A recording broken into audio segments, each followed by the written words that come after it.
نحمدہ ونصلی علی رسولہ الکریم اما بعد۔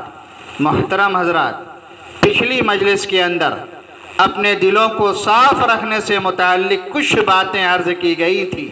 آج کی اس مجلس کے اندر بھی انشاءاللہ اسی سے متعلق کچھ باتیں عرض کی جائیں گی۔ محترم بزرگوں اور دوستوں، اللہ رب العزت قرآن میں کیا فرماتے ہیں؟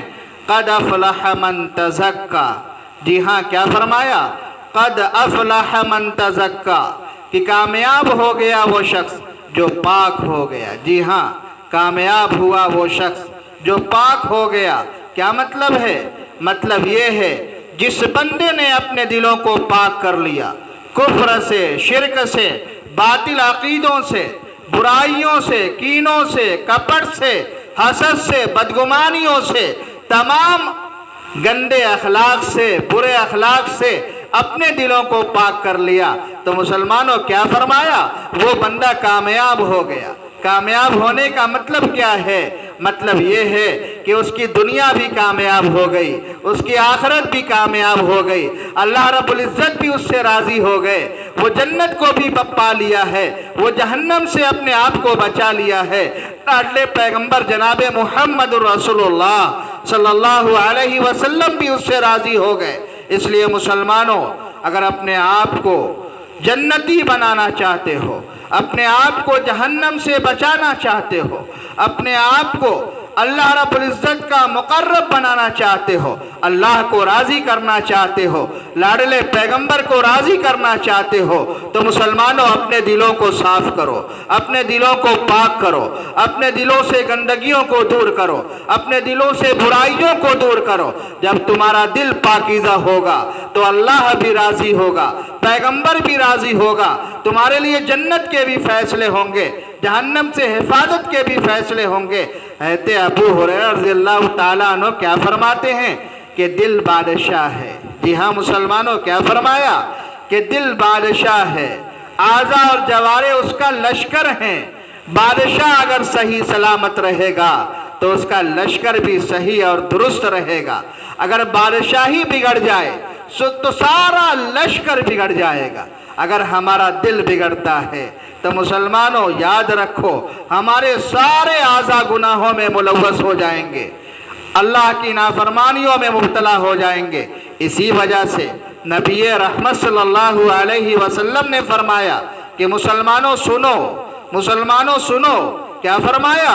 جسم میں گوشت کا ایک لوتھڑا ہے، وہ سیدھا ہو جائے، وہ درست ہو جائے، وہ صحیح ہو جائے تو سارا جسم سلامت رہتا ہے، اور اگر اس میں بگاڑ اور فساد پیدا ہو جائے تو سارے جسم میں فساد پھیل جاتا ہے۔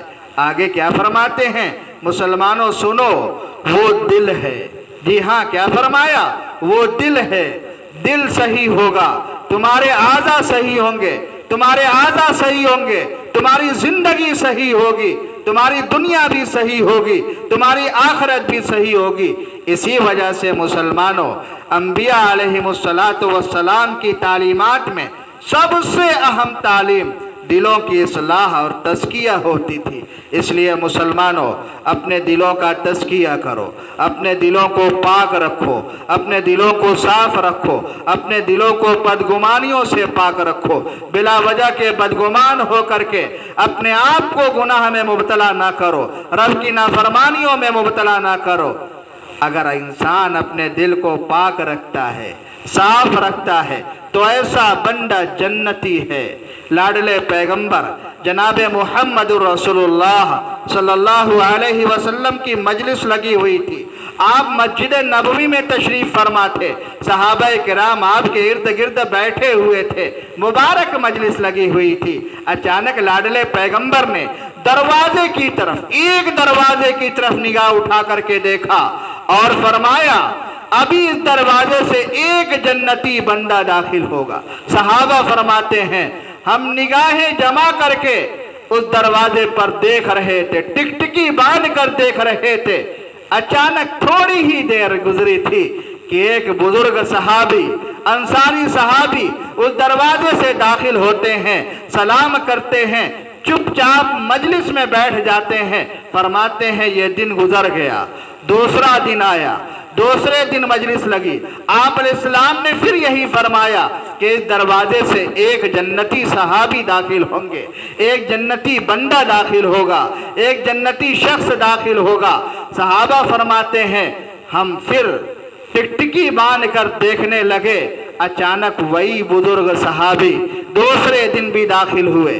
فرماتے یہ دن بھی گزر گیا، تیسرا دن آیا، تیسرے دن بھی آپ علیہ السلام نے یہی بات فرمائی۔ صحابہ فرماتے ہیں ہم دھیان سے دیکھتے رہے، تیسرے دن بھی وہی اللہ کا بندہ اس دروازے سے داخل ہوتا ہے اور مجلس میں چپ چاپ بیٹھ جاتا ہے۔ مجلس میں ایک صحابی رسول تھے، حضرت عبداللہ ابن عمرو ابن العاص رضی اللہ تعالیٰ عنہ، بڑے بزرگ صحابی تھے، بڑے عبادت گزار تھے، ان کی عبادتیں صحابہ میں بہت مشہور تھی۔ یہ تو روزانہ روزے بھی رکھا کرتے تھے، روزانہ قرآن کو بھی ختم کر لیا کرتے تھے۔ لاڈلے پیغمبر جناب محمد رسول اللہ صلی اللہ علیہ وسلم نے ان کی عبادتوں کو دیکھ کر فرمایا اے عبداللہ اپنی جان پر سختی نہ کرو، اپنی جان پر سختی نہ کرو، ذرا راتوں کو آرام بھی کر لیا کرو، روزہ رکھتے ہو ایک دن روزہ چھوڑ بھی دیا کرو، ایک دن روزہ رکھو، ایک دن روزہ کیا ہے چھوڑ بھی دیا کرو، جیسے حضرت داؤد علیہ السلام رکھا کرتے تھے۔ اور فرمایا قرآن کو 3 دن میں ختم کیا کرو۔ بار کے مسلمانوں، وہ صحابی رسول حضرت عبداللہ ابن عمرو فرماتے ہیں میرے دل کے اندر یہ خیال پیدا ہوا یہ کیسا خوش نصیب انسان ہے، ایسا لگتا ہے کہ یہ بندہ مجھ سے بھی زیادہ عبادت کرتا ہے۔ اسی وجہ سے لاڈلے پیغمبر نے 3 روز فرمایا جنتی کو دیکھنا ہے تو اس کو دیکھو، جنتی کو دیکھنا ہے تو اس کو دیکھو۔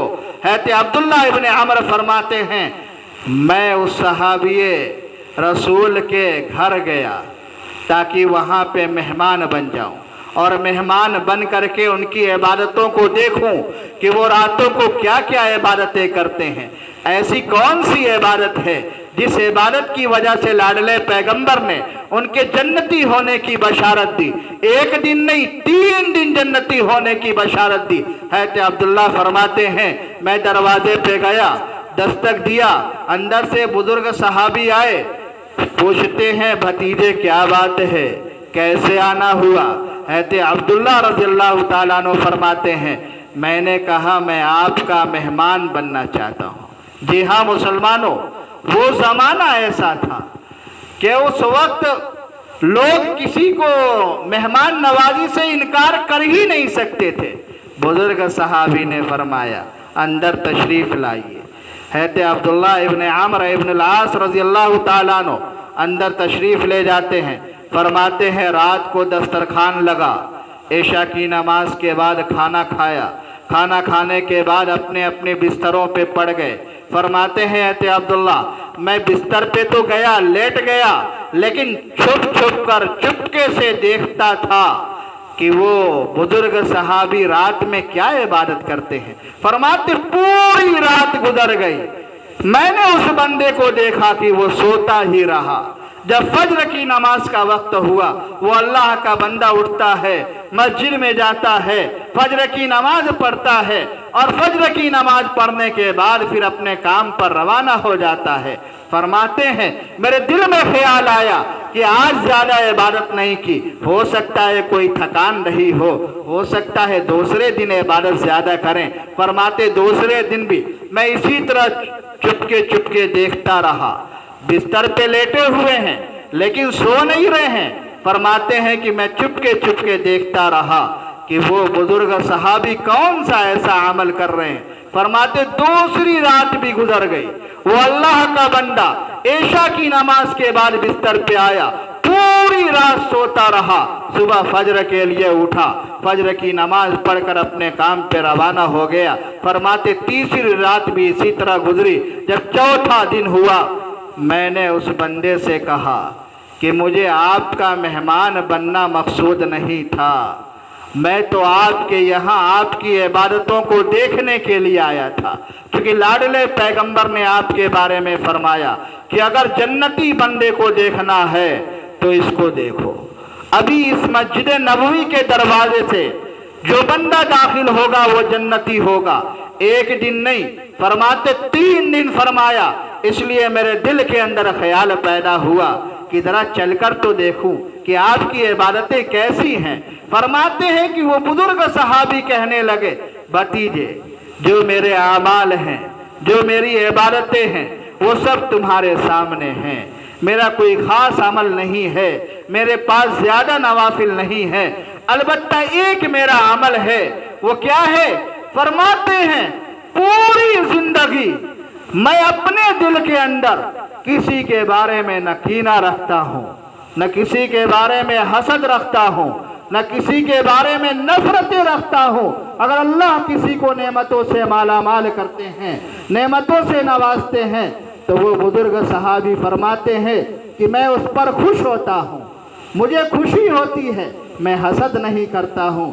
تو حضرت عبداللہ ابن عمرو ابن العاص رضی اللہ تعالیٰ عنہ فرماتے ہیں کہ یہی وہ تمہارا عمل ہے، یہی وہ نیک عمل ہے جس کی بنا پر اللہ رب العزت نے تمہارے لیے جنت کا فیصلہ فرمایا ہے، اور لاڈلے پیغمبر نے 3 دن تمہارے لیے جنتی ہونے کی بشارت دی ہے۔